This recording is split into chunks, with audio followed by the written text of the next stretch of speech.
size of the bar to allow for more seating. In the very back corner, they had a stage for the karaoke, but we're going to spruce it up by painting the floor, painting behind the walls, and really making it a place that people want to perform.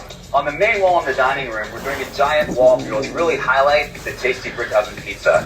And lastly, right down the center, we're building 3 columns to slightly separate the pizza from the melody, but it's still going to make the whole space feel cohesive.